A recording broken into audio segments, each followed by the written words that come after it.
Again ഒരു വാട്ട ഈറ്റിൻ്റെ ആണ് നമ്മൾ നോക്കാൻ പോകുന്നത്. ഞാൻ ഉണ്ടാക്കിയോണ്ട് പറയല്ല, റബ്ബർ പാലിനോലും ഇത്ര വലിവുണ്ടാവില്ല ഗൈസ്. അപ്പോൾ രാവിലെ തന്നെ ഒരു അപ്പവും കടലക്കറിയും കഴിച്ചിട്ടുണ്ടായിരുന്നു. ഉച്ചയ്ക്ക് എൻ്റെ പ്ലാൻ കഞ്ഞി കുടിക്കുക എന്നായിരുന്നു.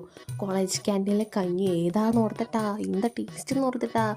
അപ്പോൾ അത് കിട്ടാത്തതുകൊണ്ട് ഒരു പൊട്ടറ്റോ ബിസ്ക്കറ്റിൽ അങ്ങ് ഒതുക്കി. നെക്സ്റ്റ് നമ്മൾ പുളിമിഠായിയാണ് കഴിച്ചത്. എൻ്റെ പൊന്നെ, അതിൻ്റെ ടേസ്റ്റ് എനിക്ക് എന്ത് ഇഷ്ടമാണ് ഈ പുളിയും കൊണ്ടുള്ള സാധനം എന്നറിയാമോ. അത് കഴിഞ്ഞിട്ട് നമ്മളൊരു കട്ട്ലൈറ്റും ഷാർജയും കുടിച്ചിട്ടുണ്ടായിരുന്നു. ദൈവം ഒന്ന് വാട്ട ഈറ്റിൻ്റെ എടുക്കുന്നതുകൊണ്ടാണോ എന്ന് എനിക്കറിയത്തില്ല, എന്നെ അറിഞ്ഞ് കണ്ട് അനുഗ്രഹിച്ചു. So love you so much. Okay, വീട്ടിൽ നല്ല പേരും മഴയത്ത് നനഞ്ഞ് കുളിച്ചാണ് വന്ന് കഴിഞ്ഞത്. സോ ഒരു കിണ്ടിൽ റംബൂട്ടാൻ അവിടെ തന്നെ ഇരുന്ന് കഴിച്ചു. നെക്സ്റ്റ് എന്നിട്ടും എനിക്ക് എൻ്റെ വിശപ്പടങ്ങിയില്ല. അടുത്ത ഉന്നം നോക്കണമല്ലോ, അന്നമാണല്ലോ ഉന്നം. സോ അടുത്തതായിട്ട് നമ്മൾ ചോറ് കഴിച്ചിട്ടുണ്ടായിരുന്നു.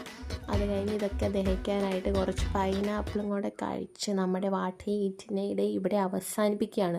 ഇനി എന്നെ കൊണ്ട് വയ്യ.